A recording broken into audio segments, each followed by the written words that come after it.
All right, here are 5 things to know on this Wednesday morning. Police in Massachusetts are planning to expand the search for this missing woman. She might have been seen here in Maine. Her name is Olivia Colby. She's been missing almost a week. Her phone was last pinged near her home in Westboro, Massachusetts last Thursday, about 40 miles outside of Boston. Police in Kennebunk posted on Facebook yesterday saying they believe Colby was seen driving south on Route 1 in a white car around 8 o'clock on Monday night. Officials are asking anyone with information to call Westboro Police. A bill requiring landlords to disclose all costs before a tenant moves in is headed to the Senate. If approved, landlords would have to disclose the cost of rent and any other fees a tenant is responsible for paying. It would also put a limit on how much a landlord can collect in fees and as a security deposit before somebody moves in. If the rest of the legislature approves, that would take effect at the beginning of next year. We're learning wind is to blame for flipping a plane at the Portland Jetport. Officials with the Federal Aviation Administration say a gust of wind blew over this plane yesterday afternoon. FAA records show the plane is owned by Bridgewater State University. The school has a flight training program. We're told no one was hurt.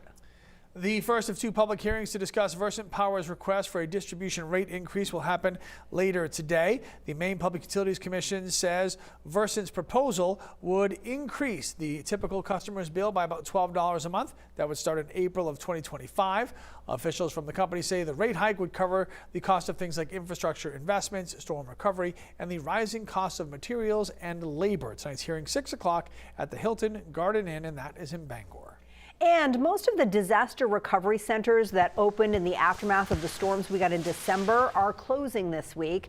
The Kennebec County Center closes permanently at 5 o'clock tonight. Then the Androscoggin County Center closes at the same time tomorrow. Both the Somerset and Franklin County Centers close at 5 this Saturday, the 23rd.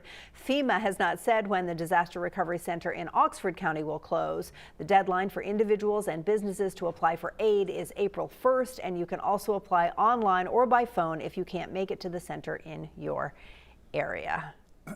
What are you two up to? 0-0, bottom of the third, Dodgers and Padres opening game of the season, in case you're wondering. It's a barn burner. Yeah, 0-0. How many people do you think are watching that? A lot, actually. I don't think it's not too bad. It's in LA. They're 2 West like, Coast teams. Yeah, I know. But it's the middle of the night this is a on the West worldwide Coast. game. This is not just America. Yeah. I don't think just our pastime, that's all. I don't think many are watching. Real quickly, we have some spring snow on the way. Late tonight, tomorrow morning, northern Maine, eastern Maine, you're going to see the most out of this, 3 to 6 plus. Southern Maine, it's 1 to 3. And from Portland south, it's up to 1 inch of spring snow. Yay! I didn't sense real true enjoyment there.